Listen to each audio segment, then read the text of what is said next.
అందరికీ నమస్కారం. ఈరోజు మనం తెలుసుకోబోతున్న కథ పిల్లల రిపబ్లిక్ డే. సిటీలో ఒక మంచి కాలనీ ఉంది. అక్కడ చాలా పెద్ద పెద్ద ఉద్యోగాలు చేసుకునే వాళ్ళందరూ ఉంటున్నారు. ఆ కాలనీలో అమృత, శివ, కవిత, కార్తీక్, వీరు, చోటు అనే స్నేహితులు ఉన్నారు. వాళ్ళందరూ వేరువేరు స్కూళ్లలో చదువుకుంటున్నా సెలవులున్నప్పుడు అందరూ ఒకే చోట కలిసి ఆడుకునేవాళ్ళు. అసలు చెప్పాలంటే ఆ కాలనీకి వీళ్ళంతా చిచ్చర పిడుగులు. అంత పెద్ద కాలనీకి ఒక స్ట్రిక్ట్ వాచ్మెన్ ఉన్నాడు. అతను అందరి తలలో నాలుకలాగా అందరితో తొందరగా కలిసిపోతాడు. ఎవరికి ఏ చిన్న హెల్ప్ కావాలన్నా చేసేవాడు. అలాంటి ఆ వాచ్మెన్ సెబాస్టియన్ అంటే ఆ పిల్లలకి చాలా ఇష్టం. పైగా అతను ఈ పిల్లలందరికీ క్లోజ్ ఫ్రెండ్ కూడా. అలా రోజులు గడుస్తున్నాయి. ఒకసారి ఆ కాలనీ వాచ్మెన్ సెబాస్టియన్ గురించి ఒకరికి ఒక నిజం తెలిసింది. ఇంకా అది క్షణాల్లో కాలనీ అంతా పాకిపోయి ఆ వాచ్మెన్ సెబాస్టియన్ని పనిలో నుండి తీసేసి పంపించారు. ఈ విషయం పిల్లలకి తెలిసి వాళ్ళు, అమ్మూ, మన వాచ్మెన్ సెబాస్టియన్ అంకుల్ 2 days నుంచి కనిపించటం లేదు. ఎక్కడికెళ్లారు? మళ్ళీ ఈసారి కూడా రిపబ్లిక్ డేకి మనం అంకుల్ హెల్ప్ తీసుకొని కాలనీ అంతా 3 రంగుల రిబ్బన్స్ డెకరేట్ చేయాలి కదా.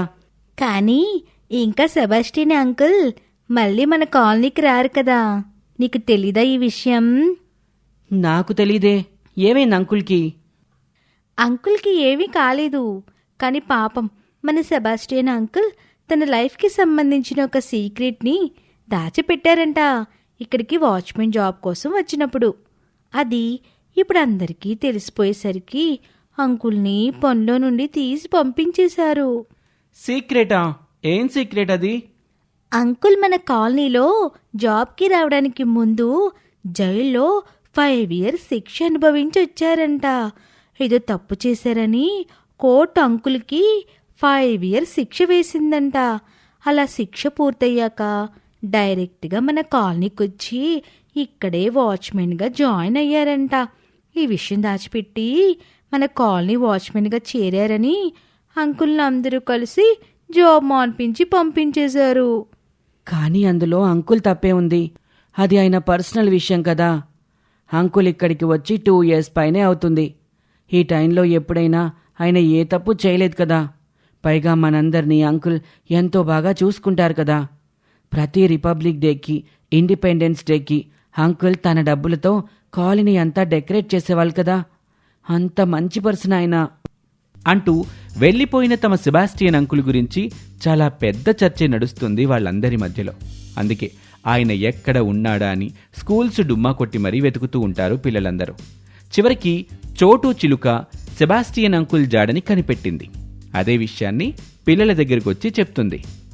సెబాస్టియన్ అంకుల్ ఎక్కడున్నారో నేను కనిపెట్టేశాను. నాతో మీరందరూ రండి, నేను తీసుకెళ్తాను అని చోటు అనటంతో పిల్లలందరూ కలిసి ఆ చోటు చిలుకని ఫాలో అవుతూ వెళ్తే ఎక్కడో ఊరి చివర ఒక చిన్న టెంట్ వేసుకుని ఉంటున్నాడు సెబాస్టియన్. అంకుల్, మీరెందుకని ఇంత దూరం వచ్చేశారు? అవునంకుల్, రేపే రిపబ్లిక్ డే కదా. మీరు ప్రతిసారి మన కాలనీని డెకరేట్ చేయటంలో మాకు హెల్ప్ చేస్తారు కదా. రండి అంకుల్, మన కాలనీని రంగురంగుల జెండాలు, రిబ్బన్స్తో మనం డెకరేట్ చేసుకుందాం అని చాలా నిష్కల్మషంగా అడిగారు. అందుకు సెబాస్టియన్ ఆ పిల్లల ప్రేమని చూసి సంతోషపడి వాళ్ళకి అసలు విషయం చెబుతున్నాడు. మరోవైపు తమ పనుల్లో ఎంత బిజీగా ఉన్నా శివ వాళ్ళ అమ్మ మాత్రం కొడుకు కదలికల్ని కనిపెట్టడానికి అతని వాచ్ GPS ట్రాకర్ని యాక్టివేట్ చేసి ఉంచుతుంది. దానివల్ల కాలనీ దాటి తన కొడుకు దూరంగా ఎటు వెళ్ళినా ఆమెకు తెలిసిపోతుంది. అలా ఆ పిల్లలు కాలనీ దాటి వెళ్లారని తెలిసి ఆమె ఆ GPS ట్రాకర్ ద్వారా శివని వెతుక్కుంటూ తన కారులో బయలుదేరింది. ఇక ఇక్కడ పిల్లలతో సెబాస్టియన్ అంకుల్ తన గతాన్ని చెప్తాడు. ఆ తర్వాత కార్తీక్, చూడండి అంకుల్, ఇదంతా మీ పర్సనల్ కదా. మీరు మా అందరికీ వాచ్మెన్ అంకుల్. ఆ జాబ్లో మీతో ఎవరికి ఏ ప్రాబ్లం లేదు కదా. అలాంటప్పుడు మీరు జైలుకి వెళ్ళి వస్తే వాళ్ళకేంటి ప్రాబ్లం? మాతో రండి, మేమందరం కాలనీ వాళ్ళతో మాట్లాడతాం.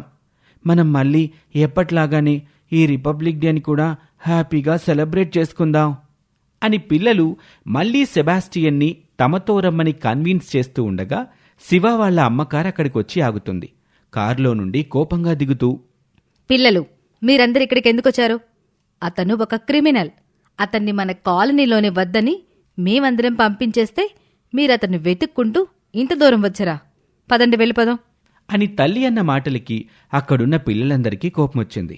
అందుకే శివ తన తల్లితో ఉక్రోషంగా, మమ్మీ, ప్రతిసారి నన్ను నువ్వు చైల్డిష్గా ఆలోచించకూడదు, మెచ్యూర్గా ఆలోచించాలి అంటావు కదా, మరి ఇప్పుడేంటి మమ్మీ నువ్విలా మాట్లాడుతున్నావు? అవునంటీ, సెబాస్టియన్ అంకుల్ జైలుకి వెళ్లారని మీకు తెలుసు, కానీ ఆయన ఎందుకు వెళ్లారో తెలియదు కదా. అవన్నీ కూడా కదమ్మో, ఆయన ఏం తప్పు చేసినా దానికి కోర్టు శిక్ష వేసింది. అది పూర్తయి అంకుల్ రిలీజ్ అయ్యారు కదా. ఆ తర్వాత కష్టపడి పనిచేసుకోవడానికి జాబ్ వెతుక్కున్నారు. ఆ జాబ్ని ఆయన సిన్సియర్గా చేసుకుంటున్నారు. ఇంకా ఆయనతో ఎవరికి ప్రాబ్లం? అంతేకాదు కదా ఆంటీ, సెబాస్టియన్ అంకుల్ మన అందరికీ ఎంత హెల్ప్ చేసేవారు. ఆయన ఎంతో కైండ్ హార్టెడ్ పర్సన్, మీకు తెలీదా? అంటూ పిల్లలకి మంచి చెడు చెప్పాల్సిన ఆ తల్లిని ఆ పిల్లలు అడుగుతున్న ఏ ఒక్క ప్రశ్నకి ఆమె దగ్గర జవాబు లేదు. పైగా పెద్ద చదువులు చదువుకున్నదైనా ఆమెకు రాని ఎన్నో ఆలోచనలు తమ పిల్లలకి రావటం చూసి ఆమె ఆశ్చర్యపోయింది. ఇంత చిన్న వయసులోనే ఏది తప్పు ఏది ఒప్పు అని చూడగలిగే ఈ జనరేషన్ పిల్లల తెలివితేటల్ని మనసులోనే మెచ్చుకుంది. ఇంతలో సెబాస్టియన్ అంకుల్ పిల్లల్ని వారిస్తూ, చూడండి పిల్లలు, పేరెంట్స్ ఏం చెప్పినా మీ మంచి కోసమే చెప్తారు. కాబట్టి మీరందరూ అమ్మగారితో ఇంటికి వెళ్ళండి. కానీ ఈసారి కూడా మీరందరూ కలిసి మనం లాస్ట్ ఇయర్ చేసుకున్నట్టే మన కాలనీలో రిపబ్లిక్ డేని గ్రాండ్గా జరుపుకోండి. లేదు సెబాస్టియన్, పిల్లలన్న ప్రతి మాట నిజమే కదా. మా పెద్దవాళ్ళందరికీ బుర్రలేవు. అందుకే ఎవరో నీ గురించి ఒక మాట చెప్పగానే అందరం అది నమ్ముతూ వచ్చాం. అది నిజం గనుక నువ్వు కూడా నిజాయితీగా ఒప్పుకున్నావు. కానీ ఇన్ని రోజుల్లో నీ వల్ల కాలనీలో ఎవరికీ ఏ ఇబ్బంది లేదు. అసలు నీ పాస్ట్ లైఫ్ ఎలా ఉంటాయేంటి? మనందరూ నమ్మే రాజ్యాంగమే నిన్ను నమ్మి జైలు నుండి రిలీజ్ చేసినప్పుడు మేమందరం ఇలా చేయడం తప్పే. నువ్వు సూపర్ మమ్మీ. అందుకే కాలనీలో పెద్దవాళ్ళందరినీ నువ్వే కన్విన్స్ చేయి. రేపు రిపబ్లిక్ డే రోజుకి సెబాస్టియన్ అంకుల్ మళ్ళీ మన కాలనీకి వచ్చేస్తారు. అవును శివ, మన రాజ్యాంగాన్ని అఫీషియల్గా స్టార్ట్ చేసిన రోజు రిపబ్లిక్ డే. ఆ రోజునే మన సెబాస్టియన్ అంకుల్ మన కాలనీలోకి అఫీషియల్గా రావచ్చు. ఇకపై ఆయన అక్కడే ఉంటారు అంటూ పిల్లలందరూ కలిసి సెబాస్టియన్ అంకుల్ని తమ వెంట తీసుకెళ్లారు. ఇంకా ఎప్పటిలాగానే అంకుల్ సహాయంతో కాలనీ మొత్తం రంగురంగుల జెండాలు డెకరేట్ చేశారు ఆ చిచ్చర పిడుగులందరూ. ప్రతిసారి కాలనీ ప్రెసిడెంట్తో జెండాని ఎగురవేయించేవారు. కానీ ఈసారి మాత్రం కొత్త లైఫ్ ప్రారంభిస్తున్న తమ సెబాస్టియన్ అంకుల్ చేత జాతీయ జెండాని ఎగురవేయించారు పిల్లలందరూ. చాలా ఆనందంగా రిపబ్లిక్ డేని ఈ సంవత్సరం ఆ పిల్లలందరూ జరుపుకున్నారు. ఇది ఇవాల్టి కథ, పిల్లల రిపబ్లిక్ డే. మరొక ఆసక్తికర కథలో మళ్ళీ కలుద్దాం. మా ఛానల్ని సబ్స్క్రైబ్ చేసుకోండి. మీ ఫ్రెండ్స్కి ఈ వీడియోని షేర్ చేయండి. Thank you for watching.